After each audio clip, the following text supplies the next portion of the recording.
আজকে এমন একটা বিষয় নিয়ে একটু আলোকপাত করব, যেটা না বললে ঠিক সুবিধার মনে হচ্ছে না। বর্তমান দিনে এই চাকরি বাকরি ব্যাপার, এটা কিন্তু খুব ইম্পর্ট্যান্ট। আমার মনে হয় ভিডিওটা কিন্তু শেষ পর্যন্ত দেখা উচিত। যারা আজকে চাকরির জন্য বিভিন্নভাবে তৈরি হচ্ছে, বিভিন্নভাবে আন্দোলনে ছুটছে, হ্যাঁ, তাদের কিন্তু এই ভিডিওটা অবশ্যই দেখা উচিত আমার মনে হয়। আশা করি কিছুটা হলেও কাজে দেবে। বারবার আমার যে কটা ভিডিও চাকরি সংক্রান্ত বা মোটিভেশনাল বিষয়টা একটুখানি আমি বলতে গিয়ে বারবার একটা কথা বলেছি, যে চাকরি কিন্তু পেতে গেলে একটা পড়াশুনো রিদমিক ওয়েতে কিন্তু পড়াশুনো করা প্রয়োজন। আমি আজকে পড়াশোনার বাইরে গিয়ে কিছু একটা কথা বলবো, যেটা আমাদের কিন্তু পরিবেশ পরিস্থিতি সার্কামস্টেন্সেস দায়ী হয়ে দাঁড়িয়েছে। সমস্যাটা তাহলে কি নিয়ে বলবো? হ্যাঁ, বলার বিষয়টা হচ্ছে, এটা কিন্তু মন দিয়ে লাস্ট পর্যন্ত দেখতে হবে। আবারও বলছি বারবার, বলার বিষয়টা হচ্ছে, চারিদিকে আমরা দেখতে পাচ্ছি বিভিন্ন রকম আন্দোলন হচ্ছে। আচ্ছা, একবারও কি আমরা ভাবছি যে এই আন্দোলনটা সত্যি যুক্তিযুক্ত কিনা?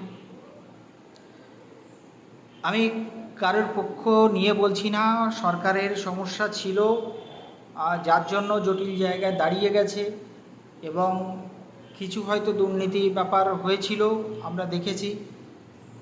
এতে করে যুব সমাজের মন থেকে, বিশেষ করে যারা চাকরি বাকরি পাওয়ার জন্য ছুটছে, তাদের মন থেকে কিন্তু যে আস্থাটা নষ্ট হয়ে গেছে। তো আমি বলবো, সেই রেগুলারিটিটা যাতে বজায় থাকে, সেটা আমরা সবার আগে চেষ্টা করব।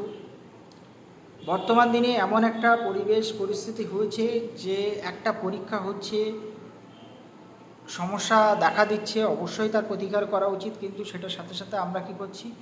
হাইকোর্টে যাচ্ছি, কতভাবে কেস করা যেতে পারে, জিনিসটা আটকে ঝুলিয়ে পেঁচিয়ে যতদূর নিয়ে যাওয়া যায়। সরকারের সাথে সাথে আমরাও কিন্তু তাল মিলিয়ে একইভাবে দায়ী এটাকে এগিয়ে নিয়ে যাওয়ার জন্য। আমার এক বন্ধু, যার আমি নাম বলাটা উচিত হবে না, সোশ্যাল মিডিয়ার প্ল্যাটফর্মে এখন ভীষণ ভালো একটা নেতা, মানে এই আন্দোলনের বর্তমানে, সে একটা অজ গ্রাম থেকে, এলাকার নামও বলছি না, অজ গ্রাম থেকে উঠে কলকাতার বুকে এখন ভালো একটা আন্দোলন করছে। আর মোটিভটা কী আছে? টাকা, টাকা দাও। আজকে সুপ্রিম কোর্টে যাব, কালকে এই ফাইল করব, কালকে ওই করছি, ইমিডিয়েট করতে হবে। লোকসভা ইলেকশান, এমসিসি এখন লাগু হয়ে গেছে। হ্যাঁ, নির্বাচন কমিশনের যে আদর্শ ধারা যেটা আছে, হ্যাঁ, সেটা লাগু হয়ে গেছে এমসিসি। অথচ তারাই ভুল বুঝিয়ে বেকারদের থেকে চেষ্টা করছে যতটা হাতিয়ে নেওয়া যায়। হয়তো তারা বোঝাচ্ছে, তারা মুখোশের আড়ালে দেখাচ্ছে অন্যের অ্যাকাউন্টে টাকা নিচ্ছে, সবাই জানছে এই ভেবে। কজন জানছে? ওই 3জন ছাড়া। আপনাদের সবার সামনে কি এজেন্ডা তুলে ধরছে? মানে এজেন্ডা বলতে এখানে আমি আন্দোলনের গতিপথের ব্যাপারটা বলছি না, টাকা পয়সার হিসাব ইত্যাদি ইত্যাদি। তাকে তো আমরা চিনি ভালোভাবে, সে টাকা ছাড়া কিছুই চেনে না। সেই নেতা, সে নেতা হয়েছে। যাই হোক, টাকা, এবং কেউ কেউ হয়তো তার কমেন্টেও দেখি মাঝে মাঝে কিছু বলছে টাকা পয়সা এই তাই, সে ঠান্ডা মাথায় বলছে যে এটা বুঝতে হবে, এটা না। কিন্তু সেও যে পাশ করার যে সিস্টেম আছে, কোন পরীক্ষা আমি নাম বলে বলছি না, পাশ করার যে ন্যূনতম মার্কস, সেই ন্যূনতম মার্কসে দাঁড়িয়ে কিন্তু কোটায় পাশ করেছে। কোটায় পাশ করেছে। হয়তো এটা হতে পারে পাশ করলে না, ওই চাকরিটাই পাশ করলে পাশ হয় না, এরপরে ইন্টারভিউ আছে, অ্যাকাডেমিক আছে, তার অ্যাকাডেমিক ভালো না, সে এখন নেতা হয়ে চাকরি দেবে, সরকারের কাছে বিভিন্ন করছে, কলকাতায় ভালো হোটেলে থাকছে। তাহলে এই টাকাটা দেওয়ার আগে একটুখানি সজাগ হয়ে দেবেন, উটপাট করে দেবেন না। আমি নিজে নিজে আমি উইটনেস, নিজে আমি দেখে এসেছি। হয়তো আমি অতটা সোশ্যাল মিডিয়ার সামনে বলা উচিত না, কিছু মানুষের মন ভেঙে দেওয়া ঠিক না।